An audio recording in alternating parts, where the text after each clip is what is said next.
Bonsoir les amis, ravi de vous retrouver. Nous sommes toujours avec Maître Lingibé. Bonsoir. Bonsoir. On va parler des permis de construire.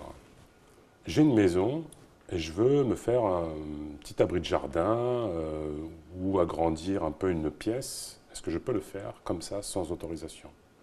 Alors, il y a un certain nombre de règles. Alors, il faut savoir que le principe, et ça a été une réforme amorcée en 2005, c'est toute construction nouvelle exige un permis de construire. Quelle que soit la surface.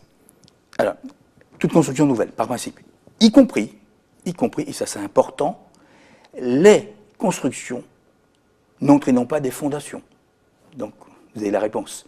Oui, par principe, justement, parce que justement, avant 2005, la notion, c'était de savoir est-ce que c'était lié au sol, il y avait des fondations.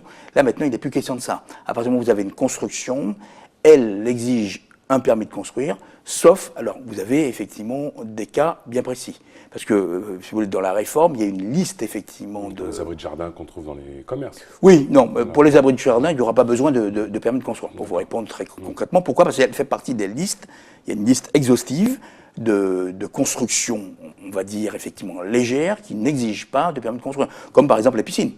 Pareil. À moins que vous fassiez une piscine Olympique. de dimension olympique, oui. Qu'est-ce qui se passe si on est pris sur le fait?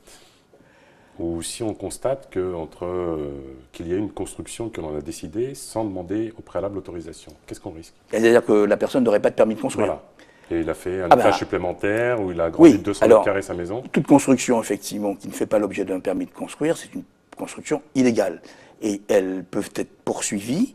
C'est une infraction pénale, c'est un délit, d'ailleurs. C'est un délit. Ah oui, c'est un délit.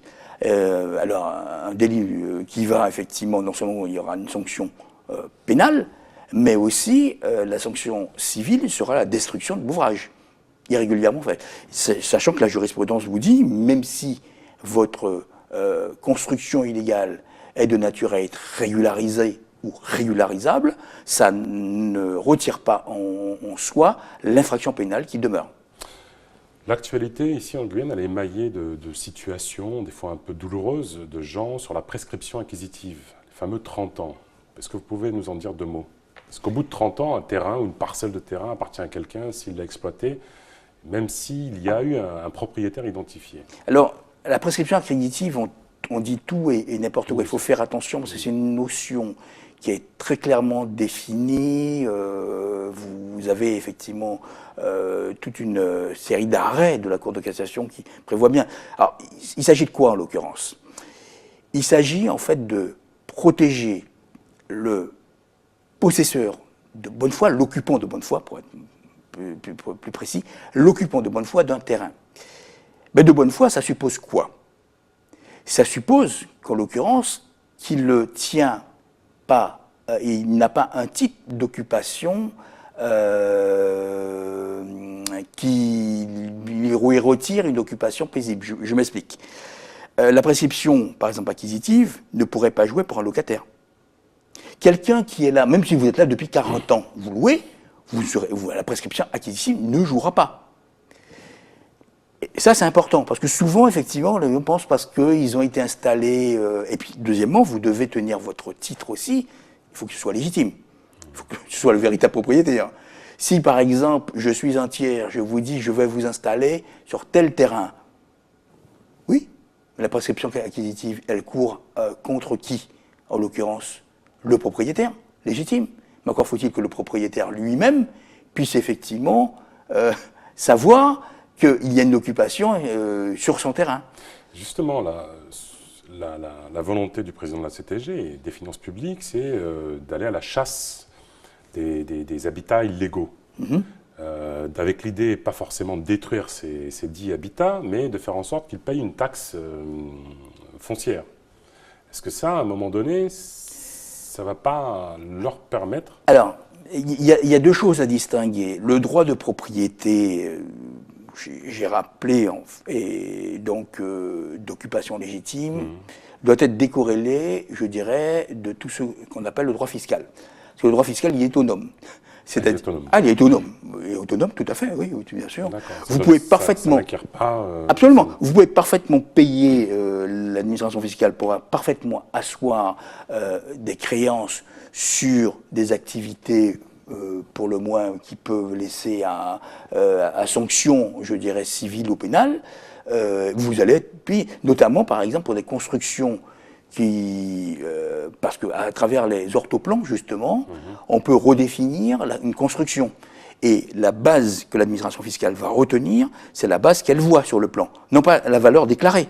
Donc elle va remettre en place les bases foncières là-dessus. Pour autant, ça ne voudra pas dire que ça vaudra autorisation régulière de construction. Ça veut dire en l'occurrence que même si vous faites payer des taxes, ce n'est pas pour autant vous aurez quitus au regard des lois d'urbanisme qui sont totalement différentes. Hein. Et vous avez une police de l'urbanisme qui est totalement différente de l'administration fiscale, qui est totalement indépendante, tout à fait. C'est quoi le PLU? Est-ce que vous pouvez nous en dire deux mots? Le plan local d'urbanisme. Alors c'est un plan local d'urbanisme qui a effectivement pour finalité, pour chaque commune qui peut l'adopter, de définir toute la politique d'urbanisme et de construction dans les différentes zones, puisque effectivement, dans un plan d'urbanisme, vous avez des zones urbaines, des zones constructibles, des zones effectivement interdites à la construction, voilà. C'est en l'occurrence une programmation à partir de l'existant de toute la politique foncière, urbanistique, en fait, de la commune, qui elle-même aussi doit prendre en compte des données plus importantes, puisqu'effectivement, vous avez, au-delà du plan d'urbanisme, des plans notamment intercommunaux. Donc c'est une contrainte également pour la commune. Ah, c'est une contrainte pour la commune, oui. Quelqu'un, un promoteur qui dirait, voilà, cette parcelle, j'aimerais y édifier un commerce ou une tour, si le PLU ne le prévoit pas. Ah non, il ne pourra pas. Même si le maire est le seul exécutif habilité à délivrer les permis de... Oui, parce que le maire est tenu, parce que c'est la notion d'état de droit. L'état de droit, c'est quoi? C'est que l'État, ou une collectivité publique, est tenue par la norme qu'elle institue aussi, au profit des autres. Mais elle-même, elle est tenue. Donc ça veut dire que le maire ne pourrait pas, lui-même, pour contenter un promoteur privé, déroger à des règles d'urbanisme que son conseil municipal a adoptées ou qu'il a lui-même, dans sa politique d'urbanisme, fixées. C'est la dernière question. Cela vaudrait aussi dans le cas où le maire se refuserait à délivrer un permis de construire, alors que le PLU ne l'empêche pas, pour quelqu'un, un promoteur. Oui, parce qu'en fait, une autorisation d'urbanisme est toujours une appréciation au regard, effectivement, des règles d'urbanisme posées dans le plan local d'urbanisme, PLU, mais aussi sur le projet lui-même. L'administration est parfaitement habilitée à refuser un projet pour différentes raisons. Il faut le motiver. Ah, il faut le motiver, tout ça. D'autant plus que la personne peut attaquer dans les délais de 2 mois. Maître Lingibé, merci pour toutes ces explications. On peut vous retrouver ou vous contacter comment? Parce qu'aujourd'hui, vous écrivez souvent.